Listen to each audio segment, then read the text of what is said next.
ఇవన్నీ మందులు మన పెద్దవాళ్ళ చుట్టూ చూసారా ఈ అన్నము. ఇది ఎందుకంటే తినాలి మన కూరలు కానీ కానీ ప్రతి వాళ్ళు వేయాలి. ఎందుకంటే బలం మంచి పాత్రలు ఇవి వండుకుంటున్నారు. తక్కువ చేసినారు మీరు మీ ఇంట్లోన పాప కానీ ఇవి చూడండి. ఈ దానిమ్మ చూడండి. ఈ రకం ఎప్పుడు చూసినారు మీరు? ఈ రకము చూసారా? చూడలేదు కదా. చూడండి ఇవి పూర్వకాలం ఎక్కువ పండించేది. అంటే మనకి కొండలు ఉండేవి కదా మనకి. ఇప్పుడైతే మనకి అన్ని తోటలు అయిపోయి కానీ కొండలు మొత్తము ఇటువంటి దాని మీద పండించేవారు మనం. వెళ్ళిపోద్ది అనమాట. ఇది చాలా స్మూత్గా వెళ్ళిపోద్ది, చాలా త్వరగా జీర్ణం అయిపోద్ది. అది తినాలి మనం. ఓకేనా? ఇది సాములు. సాములు మీరు ఎప్పుడు చూడలేదు కదా.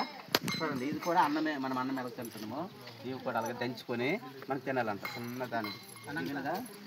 ఇవి గింజ ఉంటుంది కదా, గింజతో పాటు ఎలాగ తాగుతే తిన్నట్లయితే మనకి ఎముకలు బలంగా ఉంటాయి. అర్థమైందే? అప్పుడు మేము కాల్చి తినేవాళ్ళం. మీరు ఎవరు కాల్చి తింటారా? తినట్లేదు.